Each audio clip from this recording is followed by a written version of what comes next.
Pues llamo al estrado a nuestro primer ponente, que es el magistrado José Ricardo de Prada.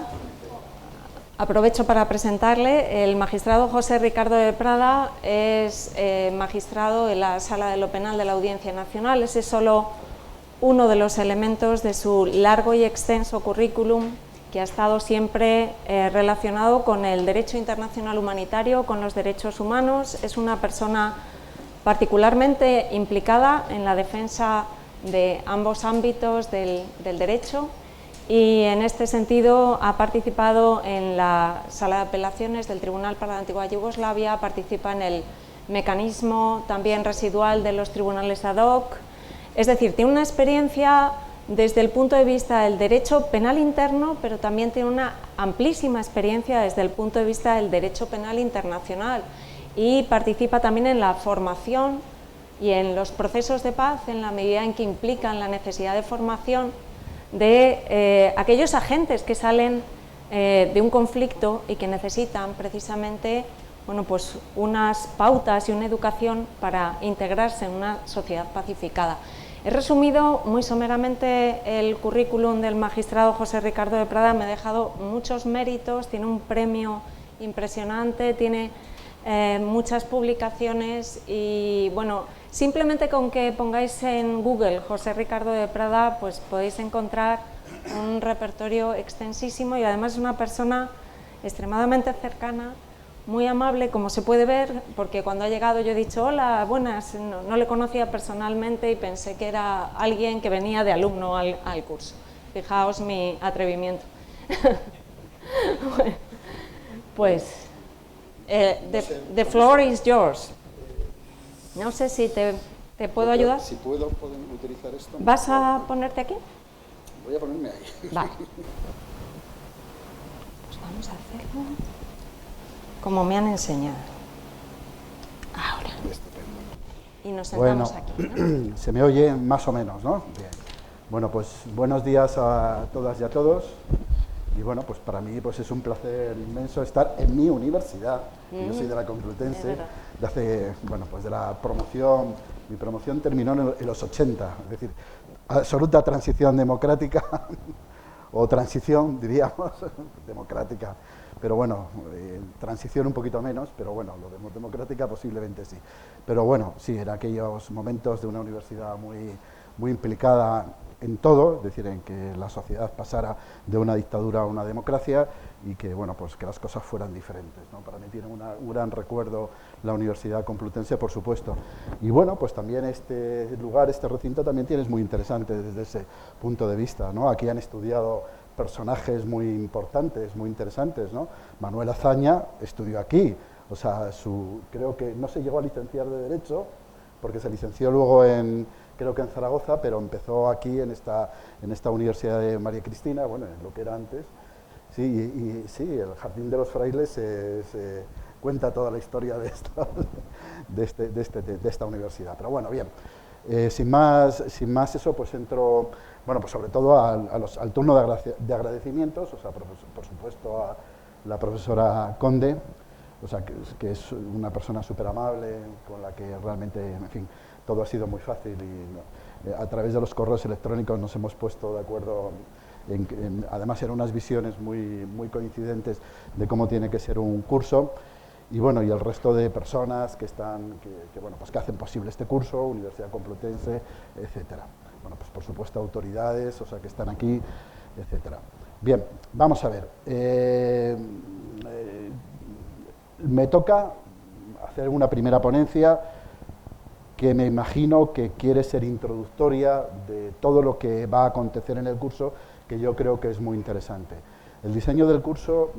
yo creo que además lo definen muy bien aquí estas pequeñas imágenes, o sea, que están en el cartel, pues va a tocar determinados aspectos, ¿no? Podrían haberse tocado algunos más que son interesantes. Hay que tener en cuenta que nuestra ley de memoria democrática está prevista que se apruebe la semana que viene, pero probablemente la profesora Conde era un dato que no disponía, porque eso ha sido en los últimos momentos, pero probablemente, pues bueno, pues eso hubiera necesitado probablemente un curso para eso mismo, ¿no? Y sin embargo, estos son pequeñas pinceladas de aspectos muy interesantes que circundan el mismo tema, y que yo creo que les va a dar una idea yo creo que bastante aproximada, bastante real. Sobre todo lo que es importante es que les dé una imagen real de qué es esto de, bueno, pues de los procesos de paz, de la justicia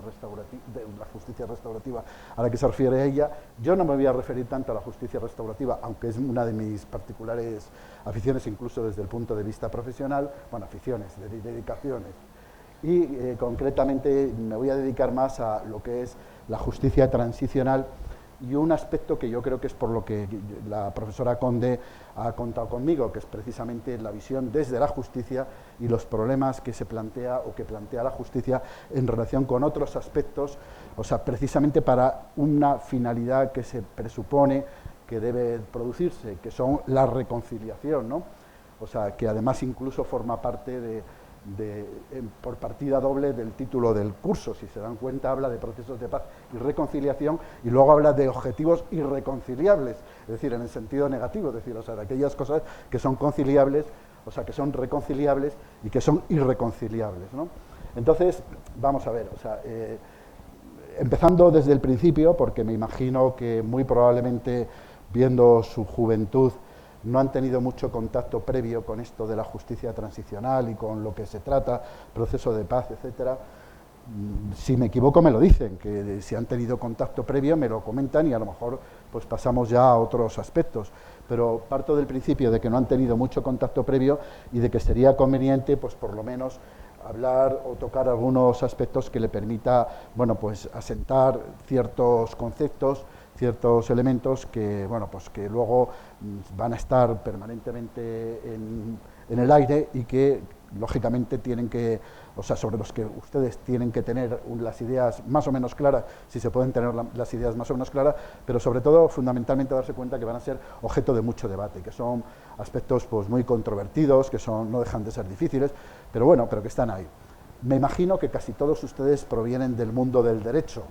o sea, son casi todos, es decir, o tienen unos conocimientos básicos, me imagino que no tanto de la politología o de las ciencias sociales, porque los conceptos de los que vamos a hablar, pues la verdad es que se mueven en esos tres ámbitos. En realidad los manejan los juristas, los manejan especialmente los internacionalistas, pero también lo manejan mucho, pues yo qué sé, sociólogos jurídicos, sociólogos no jurídicos y también politólogos, porque esto es un aspecto, o sea, que efectivamente es muy transversal. Esa forma parte de lo que son de las ciencias sociales, forma parte de lo que en terminología anglosajona diríamos de las artes, no son las ciencias, son las artes, en una palabra, ¿no? Y probablemente sea, a esto le vaya muy bien el término de arte, ¿no? Es el arte realmente de que los seres humanos podamos seguir conviviendo, no obstante haber sufrido o padecido situaciones tremendas de violación de derechos humanos, etcétera, etcétera. Bien, el primer concepto que tenemos que traer y poner sobre la mesa es precisamente justicia transicional. A mí, como jurista juez,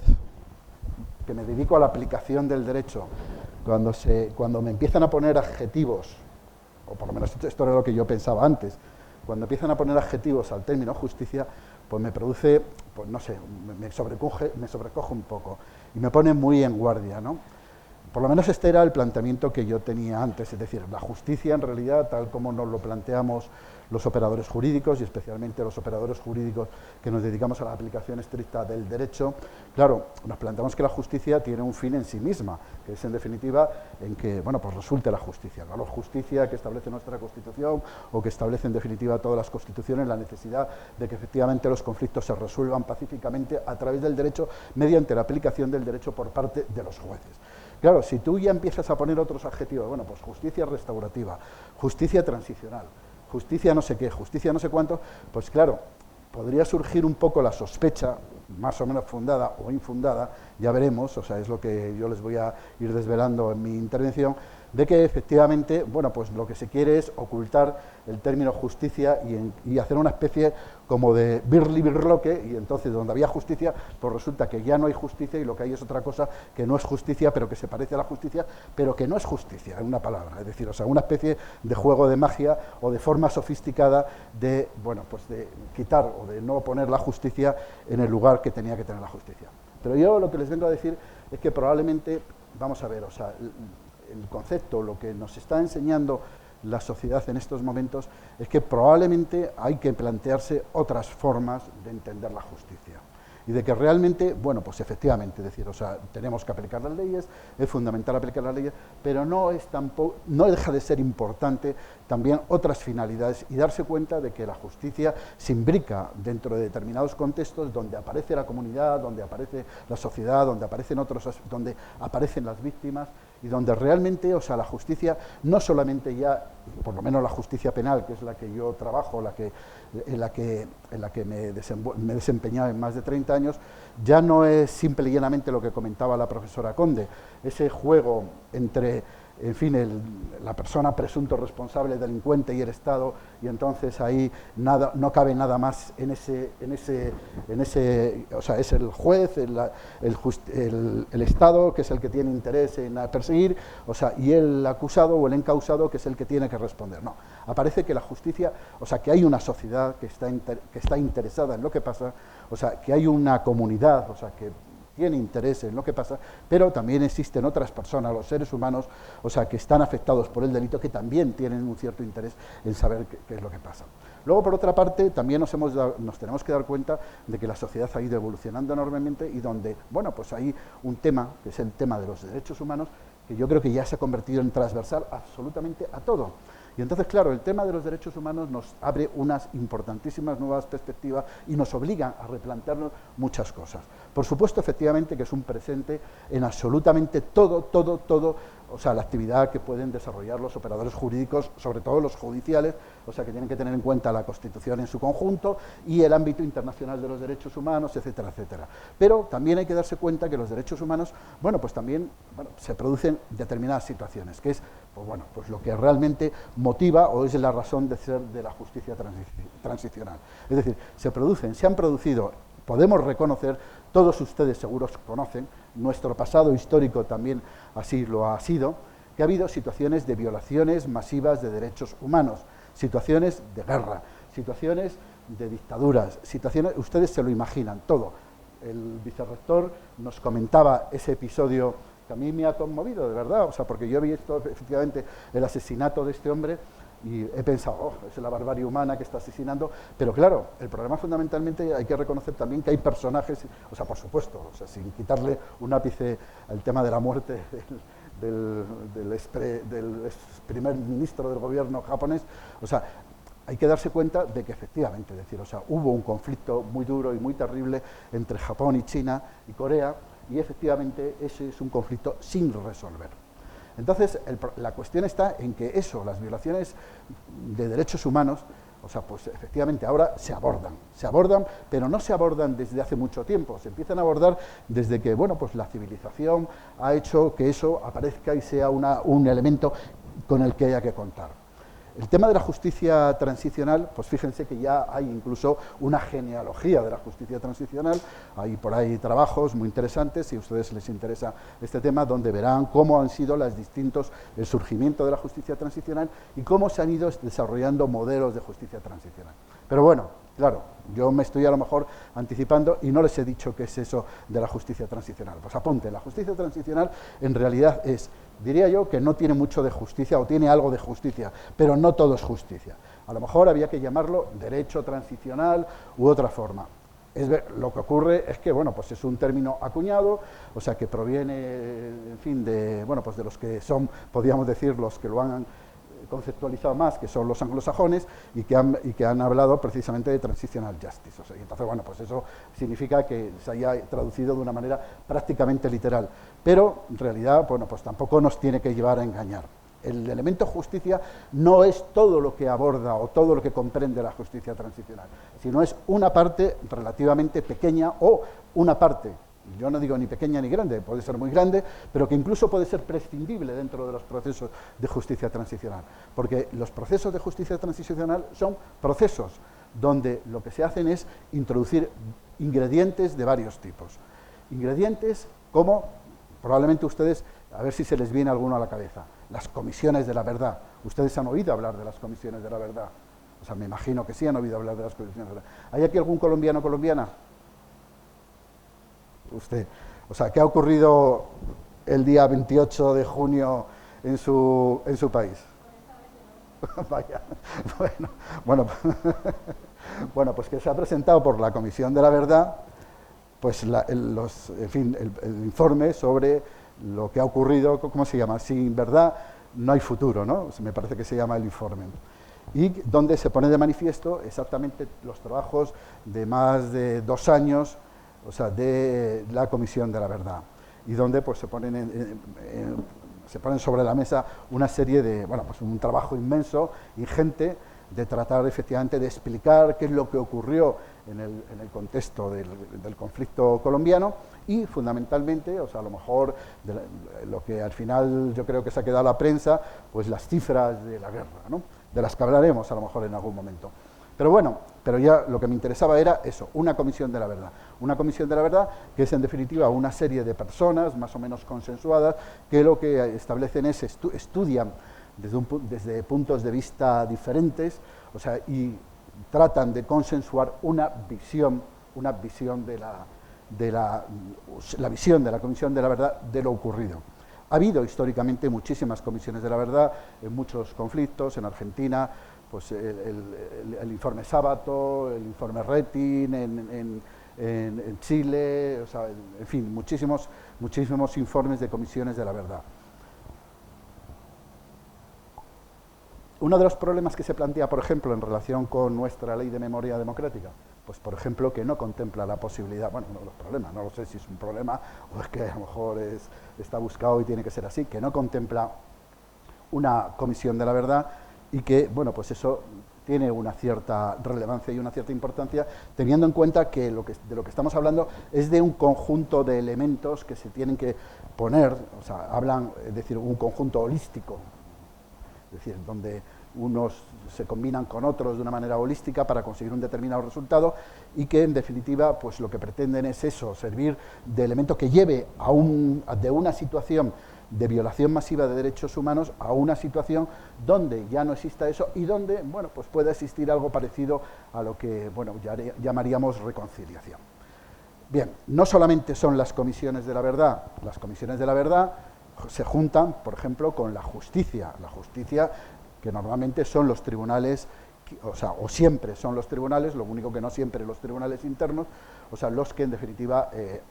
bueno, la ponen de manifiesto. Y luego, pues hay otros elementos muy importantes, como son, en definitiva, la reparación de las víctimas, que las víctimas se sientan reconocidas, se sientan reparadas, etcétera. Entonces, con medidas específicas de reparación, que también pueden ser, en definitiva, la propia justicia o la propia Comisión de la Verdad, que aporte elementos de reparación. Y luego, pues hay un elemento también muy importante, que son acciones concretas que garanticen que no se va a volver a repetir la situación, es decir, garantías de no repetición. Y bueno, pues luego hay otros elementos, o sea, como lo que llaman, en definitiva, en fin,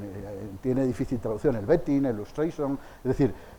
cómo se reorganizan las instituciones para que no se vuelvan a producir, para que, por ejemplo, pues los militares que han sido los que han causado determinados hechos, pues no sigan en sus cargos, los jueces que han sido jueces que han actuado conniventemente con las dictaduras o con la violación de derechos humanos, dejen de estar ocupando sus puestos para que efectivamente no se perpetúen en el futuro esas situaciones, los policías, en fin, funcionarios públicos, etcétera, etcétera. Bien, pues todo este conjunto, es decir, pues lo que hacen es que más o menos se combinan en la mayoría o en muchos de los sistemas. Se combinan de una manera, como digo, que tampoco es exactamente regular, o eso no es exactamente la misma. Es decir, hay veces donde se da mucha preponderancia al valor justicia, pero se da muy poco al valor verdad. O sea, como, por ejemplo, en otros casos se da mucho valor a la verdad, es decir, a las comisiones de la verdad. O sea, entendámonos, no es que no se le dé valor a la verdad, sino que se busca la verdad por otros medios distintos de una comisión de la verdad. O sea, y ya digo, en algunas ocasiones es a través de una comisión de la verdad, pero en otros a través de otros elementos, o sea, como son en definitiva, pues bueno, pues lo que se hace es precisamente, pues por ejemplo, dar mucho dinero a las víctimas, o dar mucha reparación a las víctimas, o mucho reconocimiento a las víctimas, pero ni se les da, en realidad, ni se les da ni justicia, ni verdad, ni memoria, sino simplemente lo que se le hace es que se las compensa económicamente, socialmente, etcétera, etcétera. Y hablábamos de la existencia bueno, pues efectivamente, de muchos modelos ya históricos, o O sea, uy, qué alivio, qué lugar. Entonces sí que ese transicional, hemos pasado de una situación a otra. Estamos en plena transición, ya luego veremos a ver las pegas de lo que llega, efectivamente. Bueno, en fin, entonces, ya digo que hay muchos modelos, o sea, y ustedes probablemente,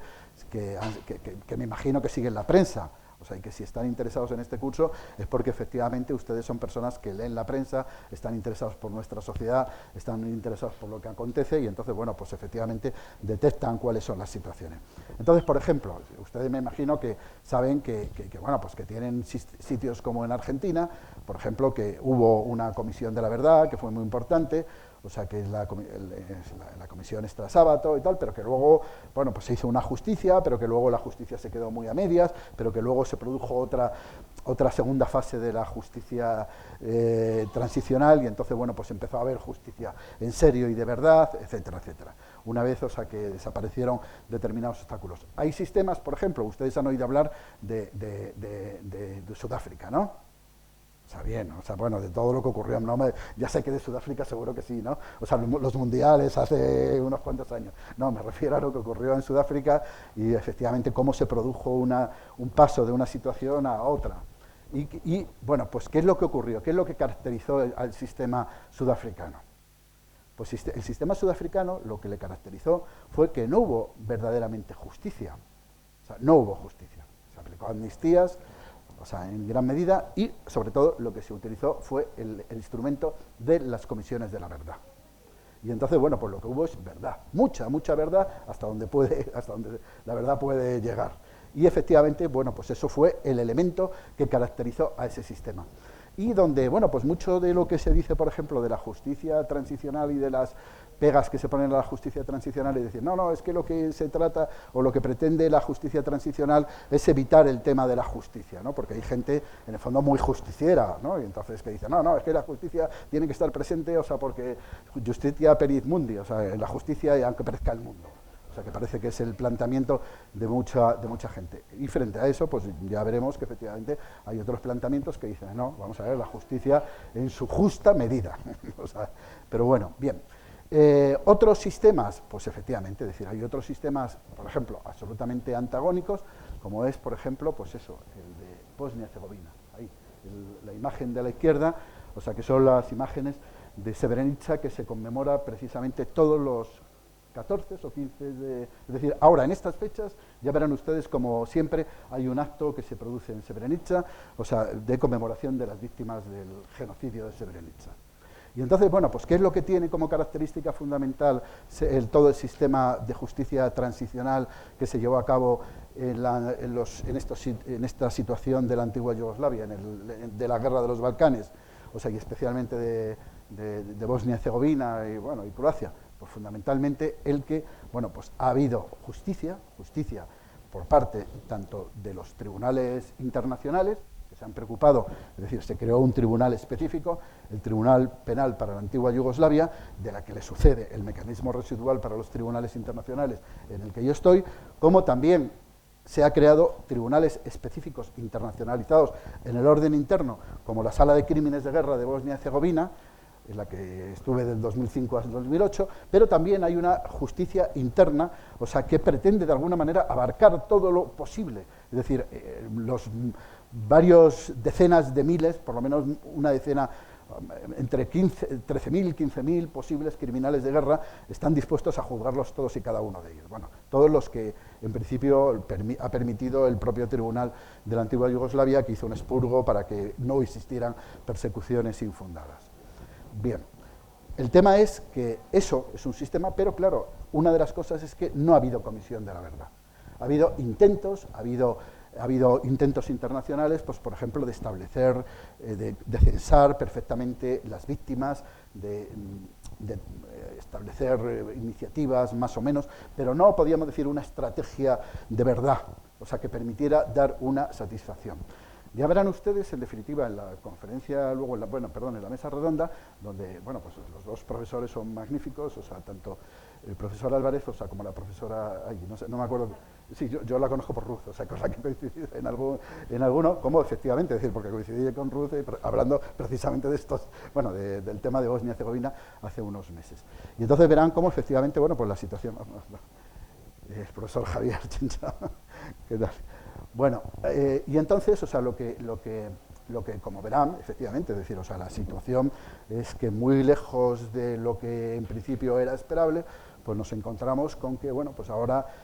en la situación actual, pues parece que se recrudecen las tensiones y de que, bueno, pues vuelven a sonar de alguna manera, y espero equivocarme, tambores de guerra. No sé si es cierto o no es cierto. Bueno,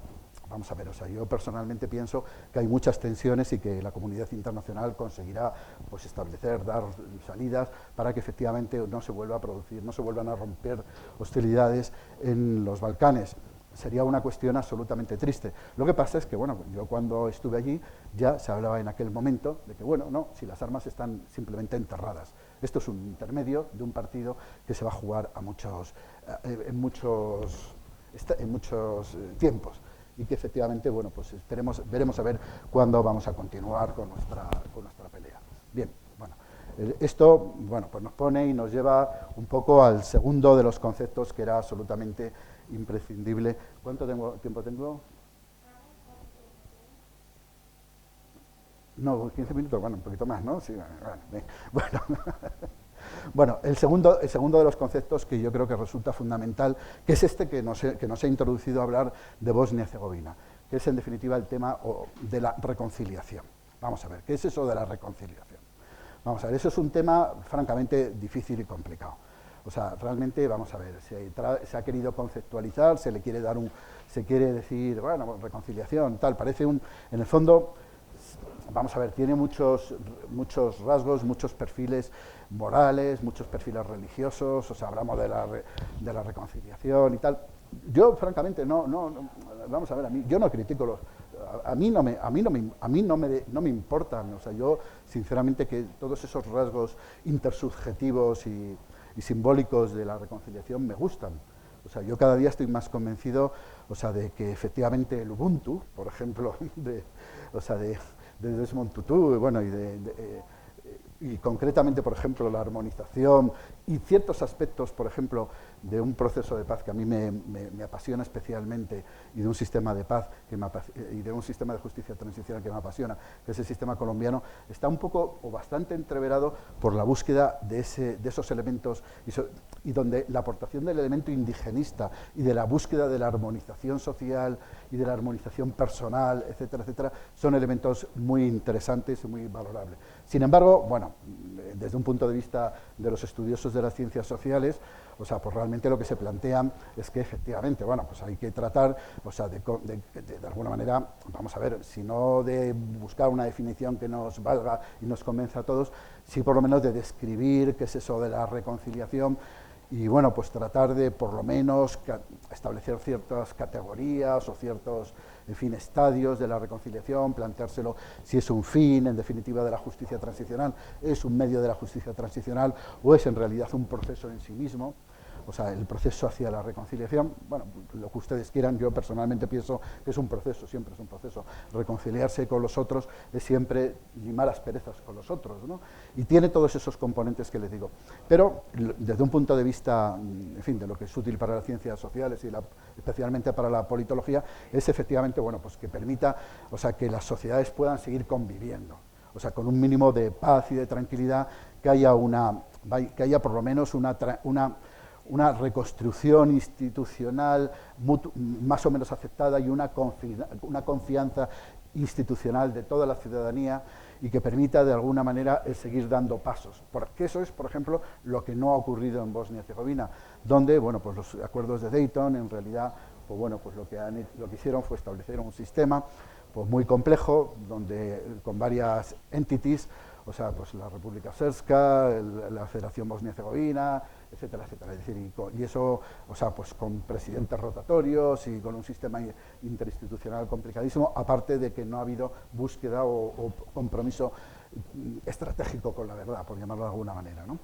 Entonces, o sea, eso falta en algunos lugares y eso es imprescindible para poder funcionar. En realidad, pues los tratadistas, pues son pues, algunos pues, describen pues eso, reconciliación gruesa, reconciliación fina, es decir, reconciliación de alta densidad o de baja densidad, es decir, lo que es una mera coexistencia de seguir no pegándose o no pegándonos los unos con los otros, o realmente una reconciliación, o sea, que pretenda pues eso, construir un futuro común donde todos los esfuerzos vayan más o menos dirigidos al mismo. O sea, eso, cada sociedad tiene sus capacidades y probablemente depende mucho de aspectos históricos, culturales, políticos, etc.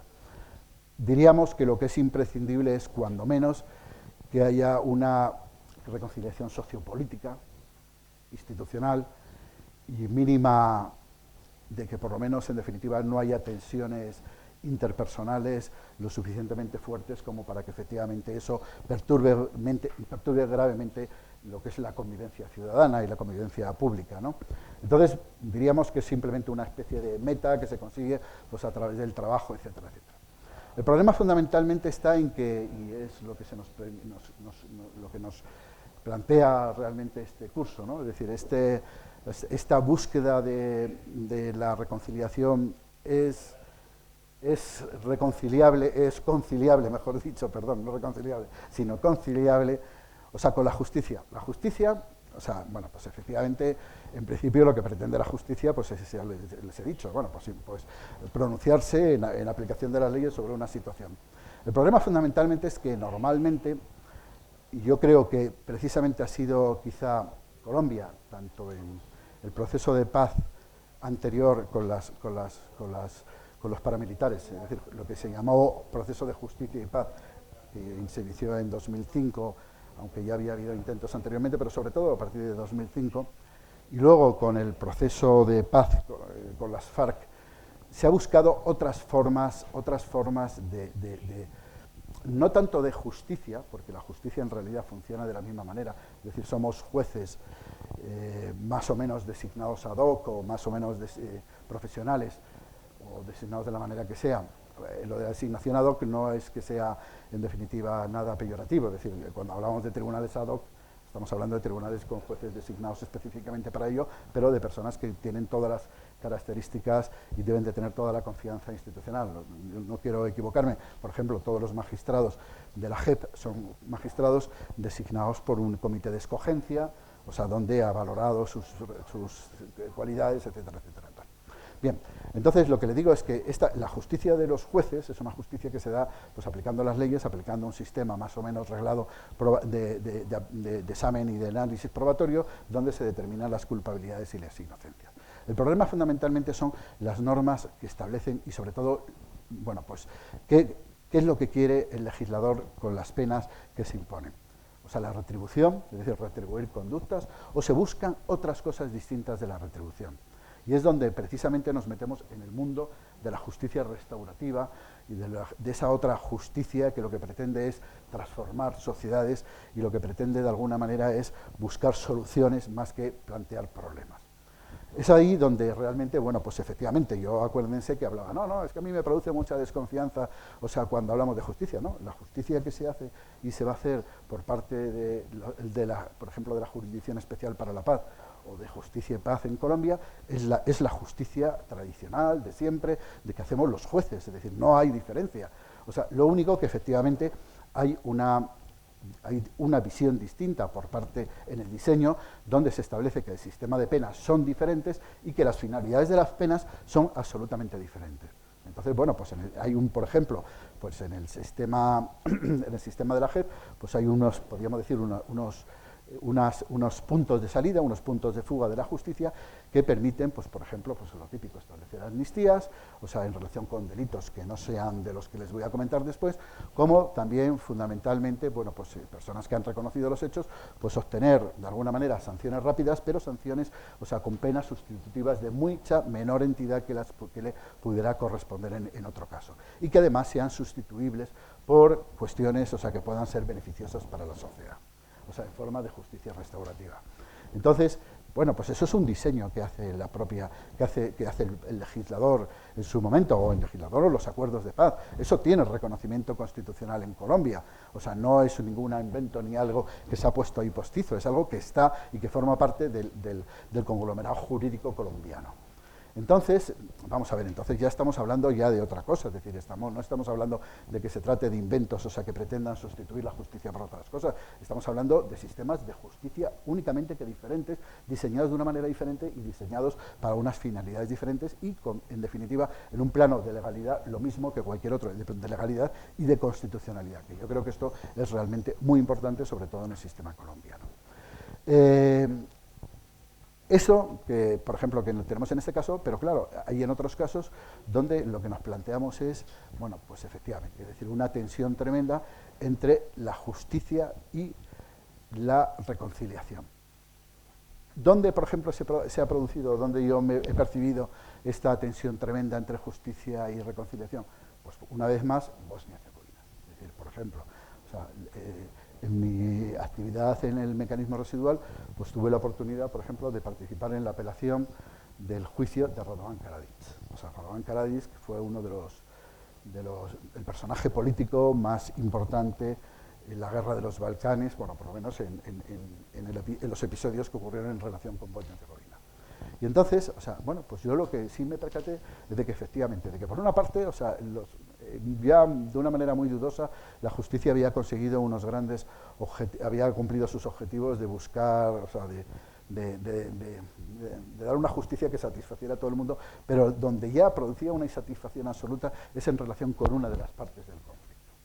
Y entonces, bueno, pues efectivamente el que se castigara a la pena de prisión perpetua a uno de sus personajes más conspicuos, más significados, pues realmente plantea y rompe, hace crujir internamente a dos etnias que están en tensión, porque parece que hay una preferencia por una sobre las otras, es decir, la justicia no puede ser nunca equidistante o no es equidistante en el sentido de que efectivamente dice A o dice B, o sea, y no puede decir A y B a la vez, o sea, o muy difícilmente lo puede decir, y si lo dice, pues será porque efectivamente, o sea, la situación es así, y no puede pronunciarse de otra manera, pero normalmente dice A o B. Entonces, claro, el problema fundamentalmente está en que esa tensión inmensa que se produce muchas veces entre justicia y reconciliación, pues bueno, pues se trata de paliar en muchos momentos a través de mecanismos, que es el otro tercer componente, elemento que nos planteaba el título de la ponencia, que era las amnistías. Bueno, pues las amnistías en realidad lo que pretenden es dejar sin castigo a determinadas personas o que han participado en los hechos y que probablemente sean violadores masivos de derechos humanos, es decir, las amnistías en relación a pequeños integrantes que no tienen graves responsabilidades, que no son mandos directivos, pues bueno, pues estas más o menos han podido llegar a admitir, muchas veces sotto voce, es decir, bajo cuerda, no realmente de una manera efectiva. Es decir, por ejemplo, el embajador lo conoce, pero en Justicia y Paz, más de 20.000 paramilitares que participaron y que cometieron el 40% de las 450.000 muertes, o sea, que ha dicho la Comisión de la Verdad que existe, o sea, pues han quedado absolutamente exonerados de cualquier responsabilidad. Pues a través de un sistema de justicia y paz que se ha centrado, que lo que ha buscado es dirigirse específicamente a lo que son las cabezas, es decir, normalmente uno de los principios que sigue la justicia dentro de la justicia transicional es precisamente, bueno, pues utilizar criterios de selectividad, de selectivización, de buscar casos y también de prelación, es decir, establecer, o sea, bueno, cuál es lo primero, cuál es lo segundo, qué es lo tercero, porque lo que se trata es de reconstruir contextos, ¿no? Y entonces, bueno, o de construir contextos jurídicos y contextos de verdad también, porque la justicia también se plantea una cierta, o en algunas ocasiones, no siempre, pero bueno, en muchas ocasiones sí se plantea de alguna manera una contribución a la verdad, o por lo menos a la construcción de un relato jurídico, o sea que yo no sé si es exactamente verdad, pero bueno, pero que por lo menos es el que se utiliza por parte de los juristas para poder, en definitiva, colocar las piezas del puzzle judicial, ¿no? Entonces, el problema fundamentalmente está en que nos encontramos con que bueno, pues es muy difícil llegar o tratar de conciliar o llegar incluso a pacificar un territorio, una zona o un conflicto si efectivamente el máximo responsable pues está amenazado con ser juzgado y bueno, pues sufrir las consecuencias de un enjuiciamiento. Sin quererme meter en el tema de la guerra de Ucrania, pues probablemente nos encontramos que cualquier solución para Ucrania, pues probablemente a lo mejor tendría que pasar por, bueno, ¿y Putin va a ser juzgado o no va a ser juzgado por la Corte Penal Internacional? ¿Tiene que ser juzgado, etcétera, etcétera? Bien, vamos a ver. Esto ha planteado un debate muy interesante y muy serio, donde el profesor Javier Chinchón tiene un artículo interesantísimo sobre la jurisprudencia del Tribunal Europeo de Derechos Humanos. O sea, que lo único que es del 2015, no sé si lo tiene más actualizado, ¿no? Pero concretamente donde nos cuenta efectivamente, o sea, pues aspectos muy importantes de este debate que nos estamos hablando. Bien, vamos a ver, o sea, una cosa son las amnistías en relación a, bueno, pues por una parte, volvamos otra vez. Una cosa son las leyes de amnistía y otra cosa la aplicación concreta de amnistías a personas concretas. Probablemente el tema de las leyes de amnistía es más complejo, es mucho más complejo. Probablemente el establecer leyes de amnistía que, bueno, pues que simple y llanamente prevean una serie de posibilidades de aplicar amnistías y que fijen muy claramente que, bueno, pues que las amnistías no pueden beneficiar de ninguna manera pues a determinados personajes y por determinados crímenes que son crímenes internacionales, pues eso probablemente sean admisibles. O sea, y eso evidentemente, bueno, pues tenemos efectivamente que siempre se van a dar. Cuando efectivamente el problema es que se excluyen, o sea, que de alguna manera se deja la posibilidad de que las amnistías puedan llegar a personas que no tenían capacidad de decisoria en relación con los crímenes internacionales, pues bueno, pues a lo mejor la cosa es un poco más complicada, pero bueno, habrá que establecer mecanismos que pueda aplicarle la amnistía en esos casos concretos. Y yo no sé, más que nada, pues porque francamente no sé hasta qué punto resulta útil una justicia transicional que se lleve por delante pues a 30.000 posibles criminales de guerra. No lo sé. A mí, francamente, eso me plantea un problema considerable. Entonces, ¿cuál es el sistema? Pues probablemente que, bueno, pues que efectivamente la justicia no puede y simplemente esos casos los deja, porque el problema fundamentalmente es, por una parte, lo que se pone por escrito y otra cosa es lo que no se pone por escrito, es decir, cómo actúan los sistemas que dejan o permiten que haya coladeros que al final, bueno, pues no se les plantee problemas y que efectivamente, bueno, pues puedan llegar a unos resultados más o menos semejantes. Pero bueno, un tema que me había olvidado anteriormente cuando les decía el tema y es un tema muy importante de la justicia transicional en este momento y de la justicia dentro de la justicia transicional, es que ya es un tema absolutamente acuñado, que la justicia nunca puede dejar de dar justicia a las víctimas en relación con crímenes internacionales. Me imagino que todos ustedes tienen claro cuáles son los crímenes internacionales. Crímenes internacionales del tipo del genocidio, de los crímenes de guerra, de los crímenes de derecho internacional humanitario, o sea, de los crímenes de lesa humanidad, de la tortura, de las desapariciones forzadas, etcétera, etcétera. Eso lo tienen ustedes claro, ¿no? Y que la justicia transicional nunca, aún a pesar de que efectivamente esté de alguna manera transigiendo, esté haciendo esté de alguna manera, bueno, pues tratando de alguna manera con los hechos, con los casos, con los delincuentes, nunca puede dejar de castigar estos crímenes internacionales, ya sea a través de tribunales internos, ya sea a través de tribunales internacionales, o la Corte Penal Internacional está ahí como a través de la complementariedad, o sea, pues como podríamos decir, último guardián de que eso no va a ocurrir, de que de ninguna manera, en ningún sistema se puede permitir el dejar de perseguir crímenes internacionales. El problema fundamentalmente, volviendo al tema de las amnistías, es, bueno, pues qué ocurre con las amnistías cuando realmente se producen. Y entonces, bueno, pues tenemos, pues que ahí la situación no es tan clara y donde tenemos teorías donde nos vienen a decir que, bueno, pues que en las teorías realistas o las teorías pragmáticas, que vienen a decir que, bueno, pues que las amnistías pues pueden ser un mecanismo de justicia, sobre todo de paz. Puede ser un mecanismo que se utilice y que en un momento determinado pues se pueda llegar a decir, pues el señor Putin no va a ser castigado por ninguna Corte Penal Internacional porque hemos llegado a un acuerdo de paz donde lo que se trata es de que vamos a dividir el Donbass y no sé qué, y entonces, o sea, el señor Putin vuelva a su casa y no sé cuánto. Eso, en definitiva, es mantenido por algunos. La Corte Penal Internacional, que es algo que yo creo que en definitiva, bueno, pues ya son ustedes conscientes de la importancia y de que es algo que afecta a todo el mundo, independientemente de que se haya suscrito o no, se haya ratificado el Convenio de Roma. La Corte Penal Internacional, por supuesto, no va a admitir, o la Fiscalía no va a admitir esa situación. Pero, bueno, la situación que parece que yo la planteo así de una manera tan tajante, o sea, como una especie de teoría contrapuesta a las teorías, de alguna manera, pragmáticas, pues no es tan claro. Por ejemplo,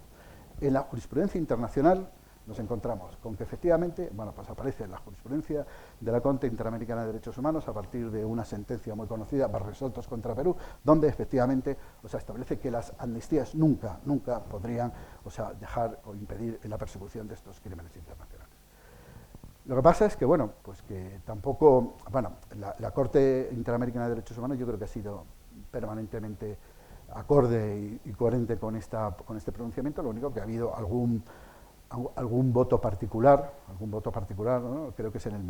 las matanzas del Mazote, ¿no? Donde hubo un voto particular, o sea, donde parece que dejaba abierto la posibilidad de que no fuera así, y entonces, pero luego hay otras sentencias, como Hellman contra Uruguay, etcétera, donde la situación parece que ha vuelto a sus cauces. El problema es el Tribunal Europeo de Derechos Humanos, o sea, y concretamente,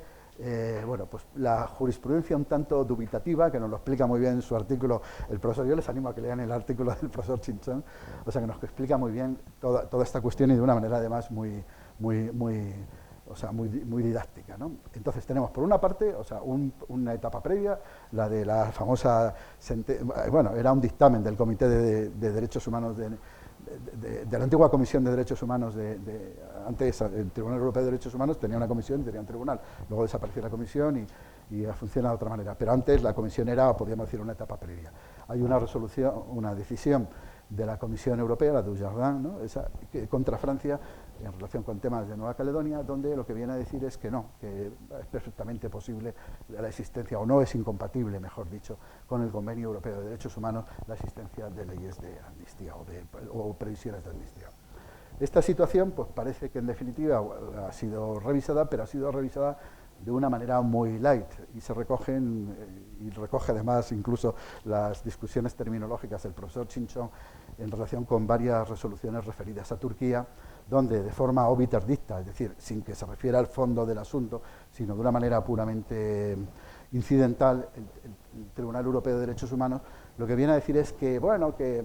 los funcionarios públicos que han cometido determinados hechos no se deberían ver beneficiados por amnistía. Estamos hablando de que no dice no se verán beneficiados, sino no se deberían ver beneficiados. Bueno, utilizando unas terminologías un poco más o menos y tal.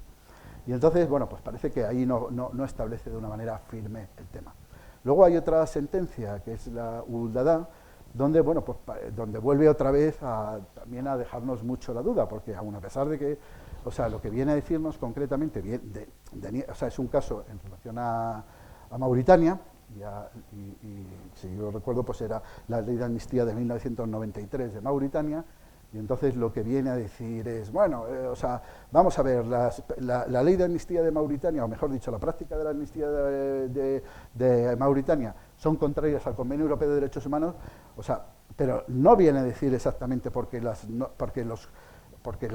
leyes de amnistía sean contrarias al convenio, sino porque en aquel caso Mauritania realmente no tenía una visión verdaderamente reconciliadora, no tenía prácticas reconciliadoras, y entonces no le reconocía que efectivamente eso tuviera de alguna manera una utilidad. Vamos a ver, estamos hablando de una manera muy esquemática,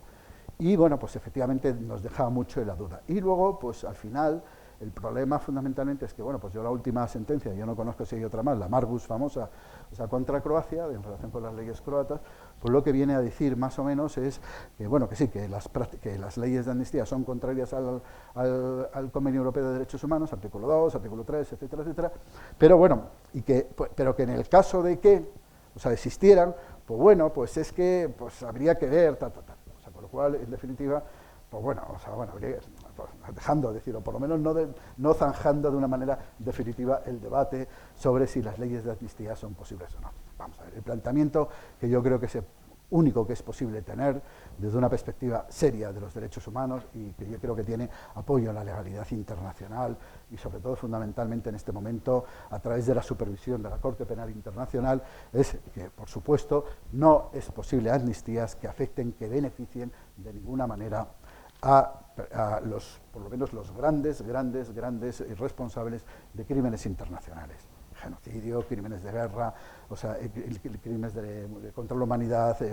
torturas, desapariciones forzadas, etcétera, etcétera. Eso, desde luego, yo creo que es realmente la conclusión a la que tenemos que llegar. Y bueno, pues nos encontramos, si me dejas un minuto, vamos a ver, este es el debate que tenemos en España también con nuestra ley de amnistía.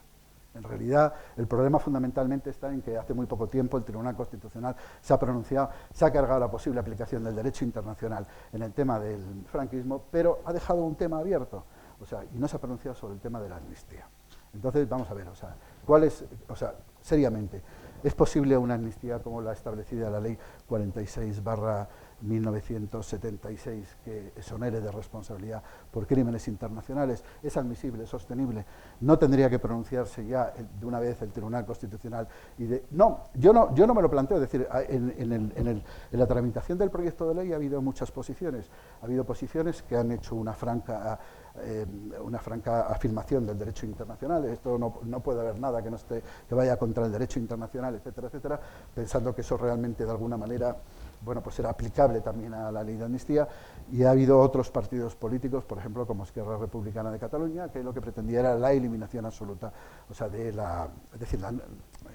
declaración de nulidad en la propia ley. Yo personalmente pienso que no es la forma razonable ni procedente la declaración de nulidad. Yo creo que la ley produjo sus efectos y además el problema fundamentalmente en una ley que se declara nula muchos años después ha terminado produciendo efectos en el intermedio. Entonces no es posible desde mi punto de vista una anulación ¿no? O sea, con ese carácter. Sin embargo, yo lo que sí creo es que es posible una reinterpretación constitucional de la ley de amnistía que realmente se ajuste a la legalidad internacional. Y bueno, espero que les haya interesado y muchas gracias por su atención.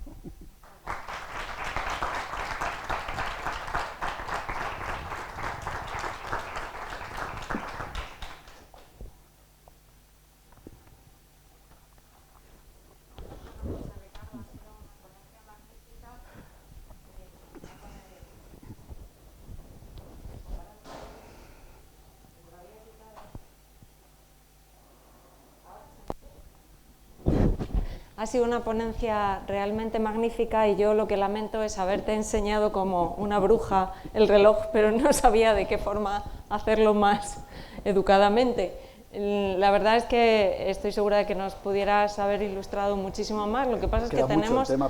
Queda tema. La verdad es que luego tenemos la mesa redonda y yo creo que se han apuntado temas muy interesantes para la mesa redonda después, de incluso el de memoria histórica, que en un principio lo habíamos contemplado en el curso de verano y luego tuvimos que hacer una serie de reajustes.